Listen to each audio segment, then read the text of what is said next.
Ok, pessoal, continuamos. Segunda parte. Vamos lá, Ju. Olha lá. Então, o Preciado então continua, né, falando que ele recebeu o gênero feminino no nascimento. E ele morava, né, ele nasceu numa cidade católica da Espanha que ainda estava sob um regime, um domínio, na verdade, de Franco, que foi um período de ditadura, né, na região. E aí, ele conta, né, que esperava-se que ele fizesse um trabalho de gênero eficaz e silencioso de reprodução sexual.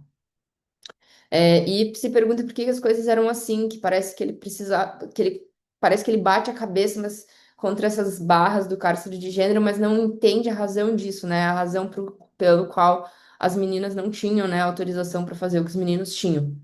E ele era uma criança calma. Então os pais supunham que ele iria, né, seguir um caminho dócil e tranquilo, né, receptivo àquela suposta boa educação. Mas ele diz que ele resistiu a essa domesticação, que ele sobreviveu ao processo sistemático da aniquilação de força vital que se organizou ao redor dele durante toda a infância e adolescência. Nos anos de 1970, então, quando ele estava nascendo em Burgos, o pai dele tinha uma garagem que abrigava os carros mais caros dos ricos e dignatários do regime. E aí, essa garagem também era uma coisa que ele gostava muito, né? Aqueles carros, né? A cavalhosa coleção de carros que o pai dele foi adquirindo ao longo do tempo. Mas, em 1975, o pai dele também investiu na indústria da olaria e ela acabou desmoronando e aí com a crise do petróleo e assim ele precisou vender tudo aquilo, né? E ele fala: chorei por aqueles carros enquanto meu pai, me vendo crescer como um tomboy, choraria por isso. Então, ele conta outra passagem também no texto de Yankee, onde ele estudou no colégio de freiras, e o curioso é que posteriormente, né, ele fez a faculdade numa faculdade de jesuítas, porque o pai não permitiria, né, que ele fizesse filosofia, então ele conseguiu uma bolsa nessa faculdade de jesuítas, e de lá, enfim, foi conseguindo outras bolsas e avançando nos estudos, e aí já como produtor textual. Mas nesse momento, na escola, quando ele tinha 7 anos, essa madre, né, Pilar, ela pediu para eles desenhassem a família no futuro. E aí ele se desenhou casado com a melhor amiga dele na época, Marta, com 3 filhos, vários cães e gatos. E aí o que que ele diz, né? Eu tinha desenhado a minha própria utopia sexual, na qual reinava um amor livre, a procriação coletivizada e na qual os animais gozavam de estatuto político humano. O colégio, né, enviou uma carta posteriormente para casa, aconselhando os pais dele a levarem um psiquiatra o quanto antes para ver essa questão de problema de identificação sexual. A visita ao psiquiatra veio cheia de represálias e desprezo do pai e culpa da mãe. No colégio, começa o bullying, né? Então, sendo chamado de sapatona nojenta, coisas bastante intensas, do tipo, vamos estuprar você para ver se você aprende a trepar como Deus manda. Ou seja, a ideia de que existia uma forma correta, né, de sexualidade correta, o que é muito curioso, né? Porque, inclusive, nesse texto, ou melhor, no primeiro texto que o Preciado vai fazer, chama Manifesto Contrasexual, ele vai pensar exatamente como desafixar as zonas consideradas sexuais, transpondo para outras partes do corpo, porque o recorte corporal das zonas consideradas sexuais, elas são orientadas também em relação à reprodução, que é orientada em razão do regime capitalista, né? Então, o corpo seria potência, né? E a ideia de desde cedo, né, desde o primeiro momento onde ele se pensou de forma livre, já está conectado a ser ensinado, né, a uma suposta prática sexual correta, está totalmente conectado às práticas posteriores de hackeamento desse sistema, né, do autor. Ele diz que ele teve mãe, teve pai, mas, no entanto, eles não foram capazes de protegê-lo da repressão, da humilhação, da exclusão e da violência. E essa superação dessa violência custou muitos anos de brigas e lágrimas. Depois, mais tarde, em 2005, quando se propôs a lei do casamento homossexual, os pais, né, continuavam sendo católicos, praticantes de direita, votaram no Partido Socialista pela primeira vez em suas vidas. Não fizeram unicamente para me defender, para defender os direitos dele, mas por seu próprio direito de ser pai e mãe de um não heterossexual. Ou seja, ele percebe que eles votaram a favor do direito, do casamento homossexual porque eles se identificam enquanto pais, ou seja, eles têm uma posição determinada dentro desse regime da diferença sexual. E mesmo assim, se organizaram, né, de forma que conseguissem explicar por que que estavam apoiando o filho, né? E que a mãe tinha sido bastante responsável por ter arrastado o pai até as urnas, né? Nós também temos o direito de ser seus pais. O Preciado vai dizer que o abandono da feminilidade já se tornou uma estratégia do feminismo desde o início para ele. Ele diz que foi uma combinação perfeita de ideias, clara e maravilhosa, que deve ter nascido em algum lugar do meu ventre, já que se diz das mulheres que a única parte criativa nelas é o ventre. A ideia, né, aqui, eu gosto muito dessa frase porque ela conecta muito com a ideia de espaço potencial inicotiano, mas também porque explica um pouco dessa ideia de que as mulheres só criam com o ventre, né? Ou seja, elas criam de forma correlacionada diretamente à força de trabalho, né? Então, que deve ter sido lá que nasceu essa ideia, né, de abdicar do feminismo. Mas ele não tem o desejo de se tornar um homem como os outros homens, porque a violência e a arrogância política deles não seduzem. Ele não tinha o menor desejo de se tornar o que as crianças da burguesia branca chamavam de normal ou saudável. Ele queria simplesmente uma saída. Mas essa saída, ela não vinha pronta, não vinha sugerida, muito menos, né, pelo regime pelas pessoas, né, que diziam para ele que ele poderia se haver com as questões, porque o Preciado fez, né, foi paciente de psicanálise durante muitos anos, então ele passou por esse processo, né? Talvez, talvez também nesse sentido de se perguntar, né, se existiria uma saída pré-determinada ou sugerida, mas foi a própria ingestão de testosterona, rodeado por outros amigos que também estavam buscando loucamente por uma saída que realmente que realmente trouxe, né, uma possibilidade diferente para ele. E o que que exatamente é essa possibilidade, né? Definitivamente não o que as pessoas, né, os médicos, ou os poderosos, como ele vai chamar nessa passagem, poderiam prometê-lo, né? Porque quem amarra é tão preso quanto aquele cujos movimentos são dificultados pelas cordas atadas. Nessa frase, ele vai fazer uma referência à dialética de Hegel, né, na qual ele fala que o senhor e o escravo dependem daquela relação para o reconhecimento de si mesmos, né? Então, o senhor pode exercer poder sobre o escravo, que está subordinado e amarrado e preso, mas o senhor também depende daquele escravo para a própria liberdade, reconhecimento e sobrevivência propriamente dita, né? Então, de certa forma, ambos estão presos naquela relação constituinte, né, deles mesmos. Então, a liberdade não pode ser dada, né, verdadeiramente por quem não a possui. Nem o preciado possui, nem os hegemônicos que prometem essa liberdade. Então, ele vai falar, né, que cada vez mais homens e mulheres, principalmente, né, mulheres, não hesitam se afirmar como feministas. Mas eles dizem que as mulheres devem continuar mulheres e os homens devem continuar homens, né? Mas de que natureza exatamente eles estão falando? Então, ele compara essa ideia de que tudo bem nós sermos feministas, contanto que nós mantenhamos nossa posição enquanto homens e mulheres, compara isso à suposta liberdade ou passo em direção à igualdade de gênero, quando um homem faz um pequeno trabalho doméstico, né? Lava uma louça, cuida das crianças. Isso é muito visível, né? Quando um homem faz parte desse trabalho, a gratificação que essa pessoa recebe é por algo que na verdade, não está liberando ninguém, né? Está só supostamente trazendo um pouco da responsabilidade para aquele ser humano universal. Então, ele vai falar que o gênero e a liberdade sexual não podem, de forma alguma, ser uma distribuição mais justa da violência, nem uma aceitação mais pop da opressão. No sentido de que não adianta, né? De que dentro dessa briga pela inclusão, e esse ponto é bem importante, porque o Preciado não vai ser a favor da inclusão nos textos.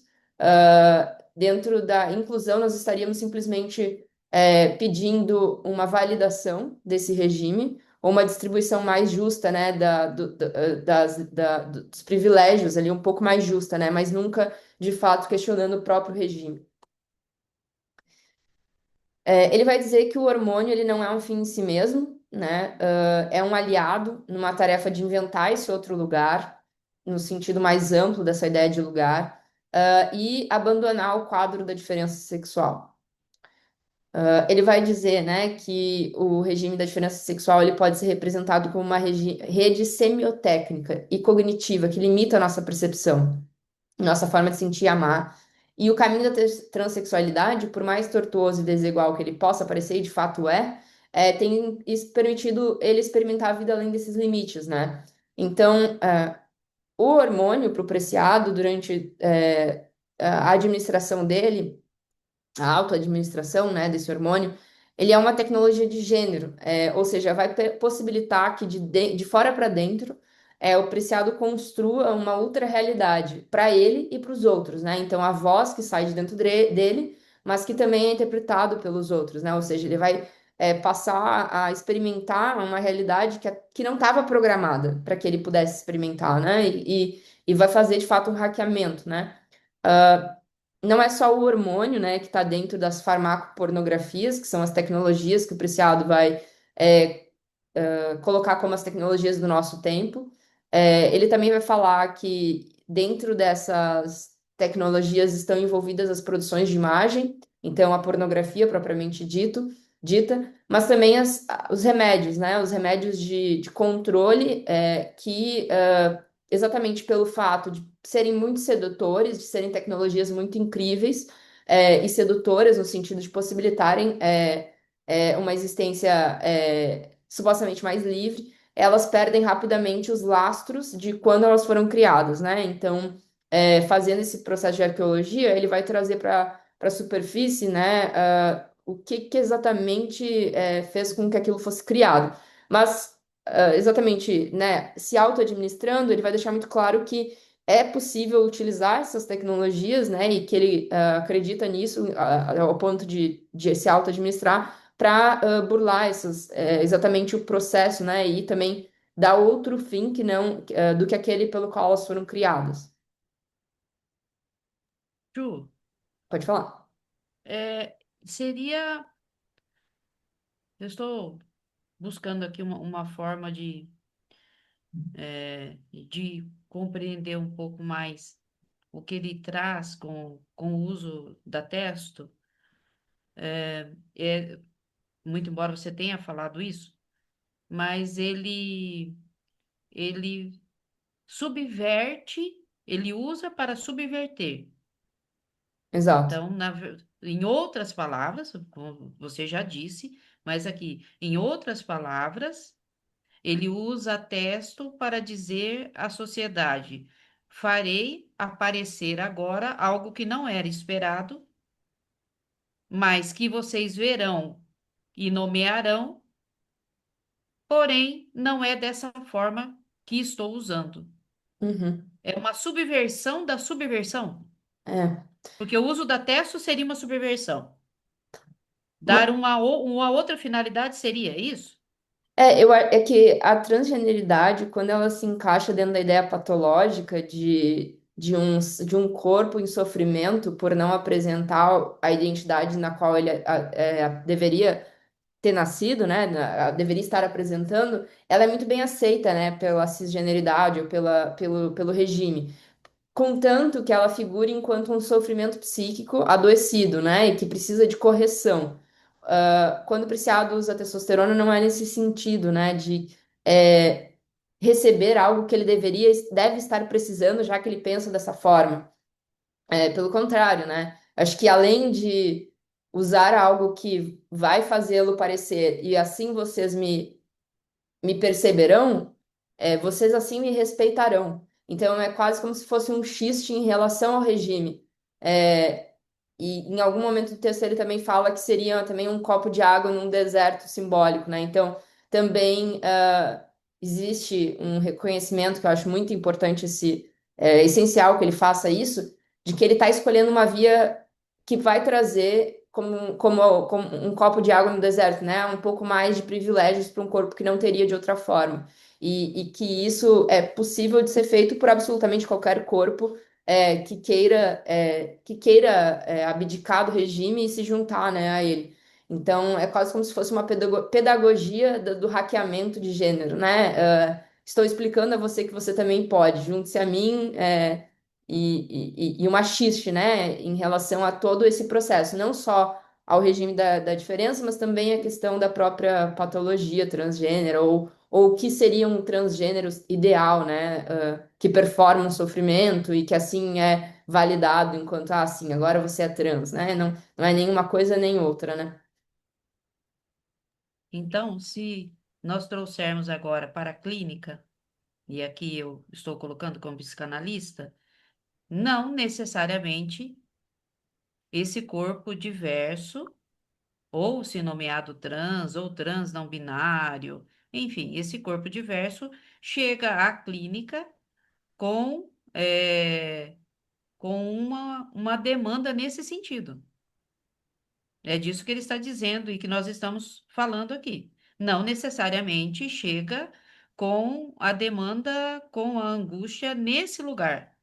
Exato. Necessariamente, como se houvesse IA, não é como se houvesse A, né? Então, essa recepção desse adoecimento. Óbvio que já tem um DSM, uma classificação no DSM, um CID, e agora, então, eu recebo também adoecido, né? Vamos ver o que pode ser feito com essa pessoa que está tão fora de si. Uhum. É mais ou menos isso, Ju? Exato. É um questionamento dessa necessidade de que esse paciente esteja adoecido, já que ele se apresenta enquanto trans. E que as questões dele girem em torno das questões trans, né? Eu acho que isso é muito importante. O que que acontece se um paciente entra na clínica e ele é trans e ele quer falar sobre a avó que acabou de falecer e ele está muito triste?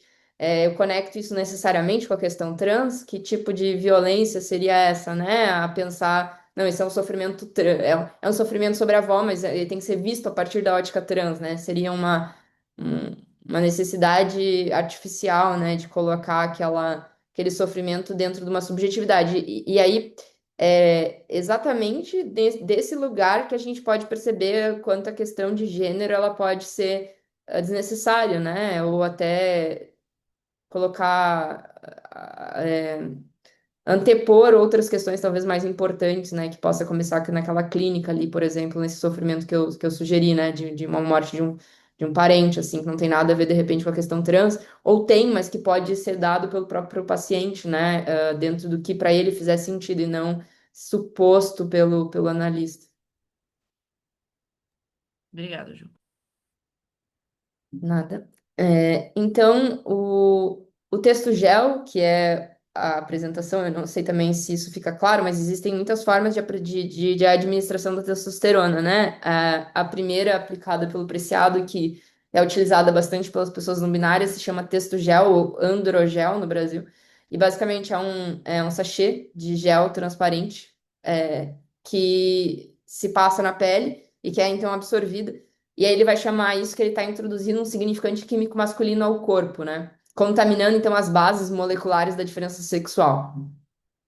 Então, essa prótese, que funciona como uma droga política, é capaz de desestabilizar esse sistema sexo-gênero de dentro para fora, né? Então, ele se auto-administra doses cavalares iniciais ali de testosterona, ah, com o objetivo, então, de performar, e ser lido de outra forma, desestabilizar a leitura fácil que se faria dele. E ele vai falar que ele faz isso, então, para frustrar o que a sociedade quis dele, para escrever, para tripar, para sentir de uma forma pós-pornográfica de prazer, pensando a questão, né, da testosterona enquanto possibilidade também. Esse é um ponto menos discutido nesse texto em específico, mas ele vai falar da testosterona enquanto aumentativo de prazer sexual, né? E acrescentar uma prótese molecular. Então, e aqui ele está falando de prótese enquanto algo que eu conecto ao meu corpo, né? Enquanto, nesse caso químico, né? Mas que poderia ser muitas outras coisas, né? A minha identidade transgênero low-tech, feita de dildos, textos, imagens em movimento para vingar a sua morte. Essa morte é de um poeta francês no qual se dá o início desse texto e faz parte ali da forma muito interessante e curiosa para quem se identifica com o autor, assim, né, é muito interessante, né, onde ele descreve ali uma situação dele, pessoal, e aí e daí dá sequência um capítulo técnico, um capítulo teórico, né? Então, essa mistura, né, é quase como se ele fizesse também um xiste com a produção erótica, né? E a ideia de trazer isso para um texto teórico, desestabilizar ali o que se espera de um livro, não necessariamente o que ele está contando dele mesmo e das práticas dele são verdades, então é uma grande obra, assim, né? Um livro bastante grande, esse no caso, que é o texto de Anki, mais de 500 páginas, mas que vale a pena, né? Pela obra em si, que é bastante diferente, né, do que se tem ali e se espera de um texto teórico. Então aí ele vai se perguntar algumas coisas, né, no texto de Anki, que talvez a gente possa se perguntar, mas o que que exatamente está acontecendo, né? Se a pessoa feminista de repente agora está viciada em testosterona ou agora é um transgênero viciado em feminismo? E aí o que ele diz que ele precisa fazer é rever esses clássicos, submeter as teorias ao sobressalto provocado pelas práticas ali de tomar testosterona e aceitar o que está acontecendo nele é a mutação de uma época. No sentido de rebeldia, mas também no sentido dessa mudança paradigmática que ele está sugerindo que nós estamos passando, né? Onde não existe mais esse freio, né? E que talvez esse último suspiro é, é, das pessoas mais conservadoras em relação a essas questões que ele está mencionando do regime da diferença sexual estejam em vias de terem que abdicar das suas crenças, né? Visto a quantidade, a pluralidade de novas formas de existir, né? Que já existem. Ele vai contar um caso nesse livro também que é interessante, é, uma preocupação dele de entender o filosofar, né? Ele vai contar dessa história onde que alguém contou para ele sobre como se saberia se estaria se fazendo filosofia, onde um mestre e um discípulo caminhavam e de repente esse discípulo está se perguntando, né, como saber se ele estava já filosofando, né? Como saberia o momento que ele começaria a filosofar? E ele tira uma lâmina do bolso, uma lâmina giratória, né, algo que ele lança aos ares e que corta, o mestre corta a própria cabeça com essa lâmina, e aí o corpo pende numa cena bastante absurda, assim, parte para um lado, a cabeça para o outro. E o discípulo fica atônito ali, sem saber para onde correr, se corre para a cabeça ou para o corpo. E aí é exatamente isso que a filosofia supostamente estaria se perguntando, né? Seccionar a própria cabeça, colocar uma distância de si e o próprio corpo. Só que será que ao administrar a testosterona, o Preciado não estaria exatamente fazendo o oposto, né? Então ele diz que quando ele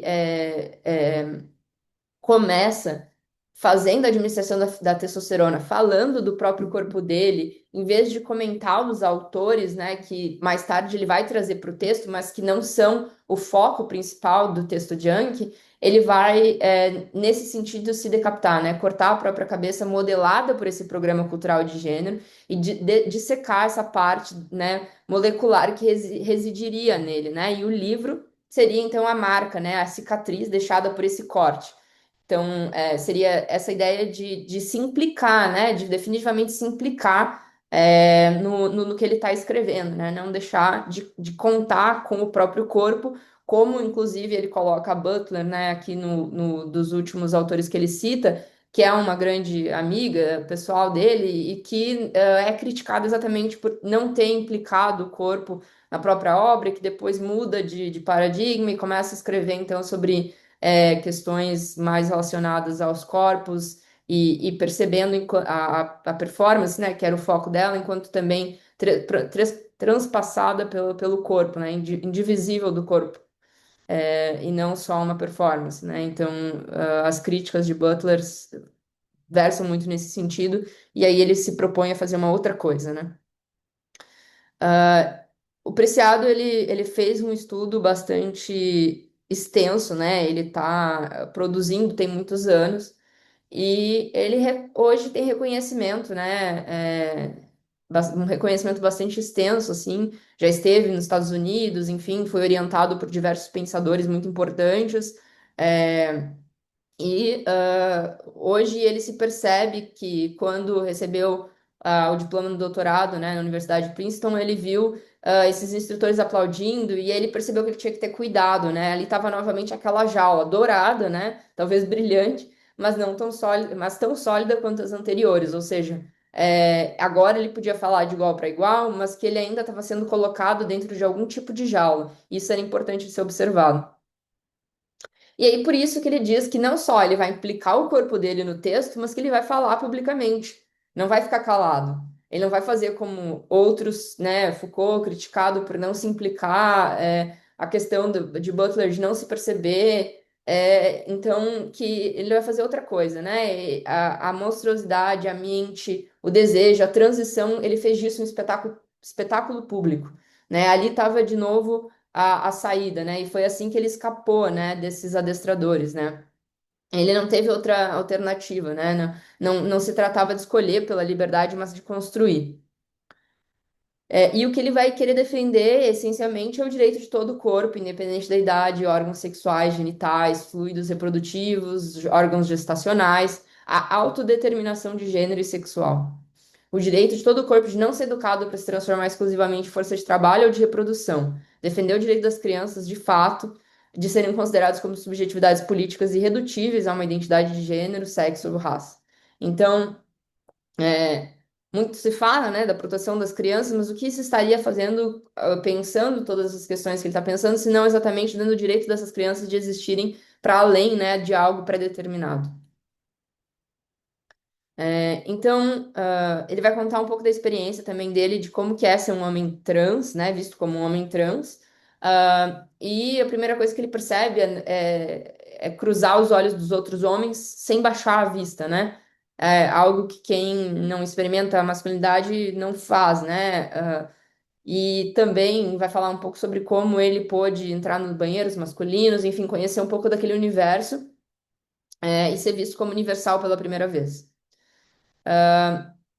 Ele vai também citar que ele nunca teve como objetivo, que também acho importante, né, de se colocar como um homem, porque se ele estivesse fazendo isso é como se ele estivesse tendo, né, uma amnésia, né? Ou seja, ou todo mundo tem uma identidade ou não há identidade, né? Todos nós, a gente ocupa, né, um local diversificado numa teia de relações de poder. Então, ser marcado por uma identidade significa simplesmente não ter o poder de se nomear ou se nomear a própria posição como identidade universal, né? Então, ou seja, homens, inclusive, deveriam estar se pensando e não só as identidades subalternas, né? Então, quando, é, quando ele fez, né, o processo dele de análise e passou por essas questões, uma das estratégias fundamentais desse discurso psicanalítico era detectar o desenvolvimento pré-natal, infantil, do homossexual, do transexual ou da pessoa não binária, os sinais dessa doença, né? Investigar esse trauma que desencadearia a reversão.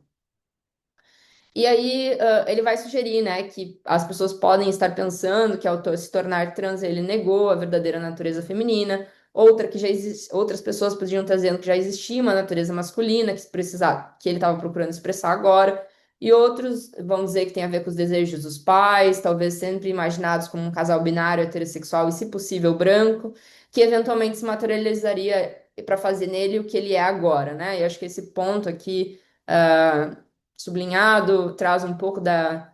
Ainda que ele não fale em momento nenhum de Winnicott, que pessoalmente nos interessa, mas é, ele vai falar um pouco sobre como os desejos dos pais poderiam ter feito ele enquanto humano patológico ali, que está num processo de transição. Mas não é tudo mentira, né? Seria uma simplificação grotesca. Nem ele mesmo sabe quem ele é, como os outros poderiam saber, né? Ele fala de forma muito bonita, né? Que não é mais fácil saber o que cada um de nós é do que determinar a posição exata de um elétron no acelerador de partículas. Ou seja, impossível, né, dizer o que cada pessoa é, porque somos uma multiplicidade, né, de subjetividades. Ju, Pode falar. tá aqui novamente só nesse caminho de trazer de uma outra forma. Então, na minha percepção, o Preciado, ele vem com essa proposta da Testo para confundir a normatividade.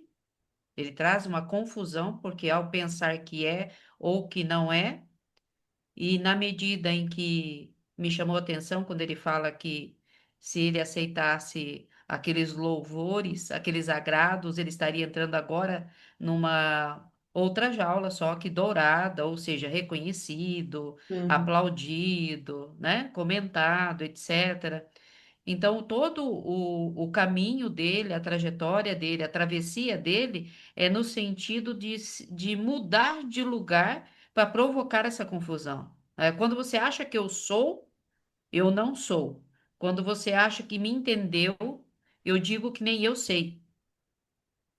Me parece que e aí eu estou, na verdade, perguntando, porque essa é a minha percepção e bastante amadora aqui, pouco conhecendo o Preciado, mas me parece que a todo momento, nessa cena social, ele se desloca à medida em que vão aplicar alguma denominação, alguma categorização.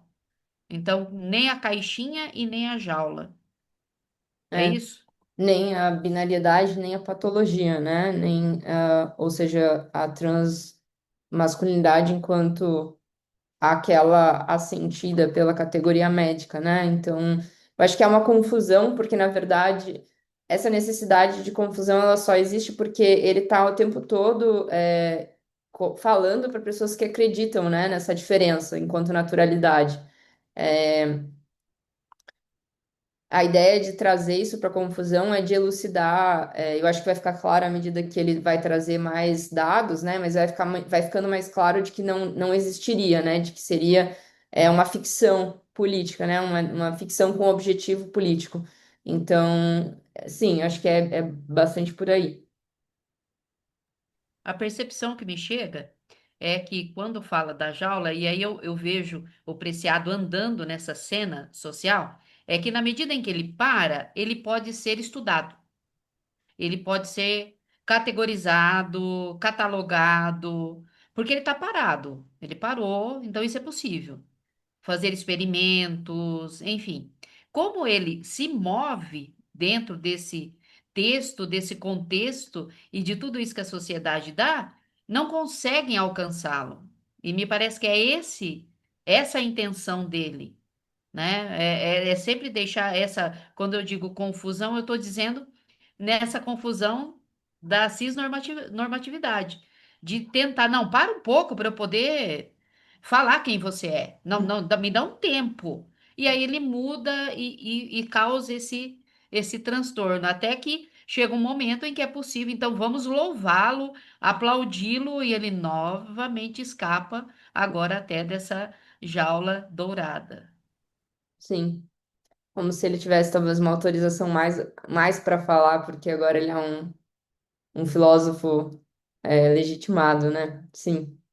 Eu acho que ele também não quer a posição de autor que pode falar, mas sim, ele quer a posição para todos. Eu acho que isso vai de encontro ao filme, né, que recentemente ele fez, o documentário Orlando, ou o filme Orlando, enfim, onde ele se propõe, então, a produzir imagens, né, e aí ele convida, porque a premissa é a seguinte, né, do texto ele fazer a autobiografia dele, enquanto, sou uma pessoa importante, as pessoas querem saber a minha biografia, né, e aí ele fala, eu não preciso fazer, porque a Virginia Woolf já escreveu ela antes de eu nascer, né? Então ele conta a história de Orlando, que seria desse homem que nasceu, que de repente se percebe mulher, né? E que tem tudo a ver com a autora, tem toda uma história relacionada a ela, também tem uma identidade de gênero que não estava dentro das caixinhas, né?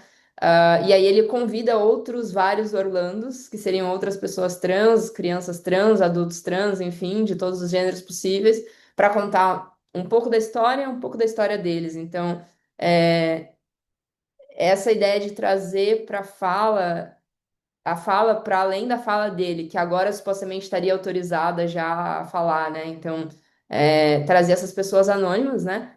E fazer delas também vozes autorizadas, né? Então, acho que faz muito sentido esse teu ponto. Eu não tinha pensado por esse lado. Obrigada, Ju. Acho que dá pra gente continuar mais uns minutinhos e ele vai pedir pra gente parar aqui. Mas, tem 4 minutos ainda. Eu vou finalizar, então, esse bloco. Então, ele vai dizer que não houve, né, na infância dele o desejo de ser um homem, que pudesse legitimizar essa transição, né? Se ele tivesse seguido apenas as evocações da infância, teria sido impossível, né? As limitações da educação, o castigo e o medo, perceber o que ele tem realizado, né? O que ele tem se dado conta. Então, a primeira coisa que ele precisou fazer foi excluir aquele terror de ser anormal que tinha sido colocado sobre ele naquele coração de infância. A segunda foi impedir ele mesmo de qualquer simplificação e os demais de simplificarem ele para assumir como vocês, que eu sei que são um homem, uma mulher, um homossexual, um heterossexual. Então ele vai pedir para eles pararem, né? Extrair dos pensamentos dessas prisões, os pensamentos dessas prisões, experimentar, tentar perceber, sentir e nomear fora da diferença sexual. Então é isso que ele está convidando aquelas pessoas a fazerem, né? Para que possam então fazerem clínicas é, melhores, né? Então ele poderia, né? Ele podia ter se conectado com aquela forma de suposto que ele deveria ter sido na infância, né? Mas se ele não tivesse sido indiferente, àquele mundo ordenado, supostamente feliz, ele não teria, né? E teria sido expulso da família, ele, né, não teria percebido, não teria podido escapar. Então, para ser mais preciso, a partir dessa desidentificação, ele conseguiu se descolonizar, desidentificar e se desbinarizar. E ele vai dizer que a vida fora do regime da diferença sexual, ela não é perfeita, mas ela é muito mais bonita do que qualquer coisa que poderiam ter prometido para ele como consentimento à norma. Ele aceita esse novo jugo do nome masculino em meio ao túnel para a saída, né? Para mostrar a falácia que subjaz todas as identificações de gênero, ou seja, ele está passando por esse processo para mostrar como isso é mentira, como isso é uma história, né? E esse jogo também trouxe certas vantagens, que ele aceita de vez em quando, como a gente mencionava anteriormente, como um copo de água no deserto político. Ou seja, ser um homem ou ser percebido como um homem vai trazer é, uma certa vantagem dentro daquilo que ele teria tido caso ele não tivesse administrado testosterona, que então ele aceita, né, de bom grado nesse sentido, mas que ele aceita também com o objetivo de desconfiar e também com o objetivo de mostrar que isso não seria verdade, né? Essa diferença.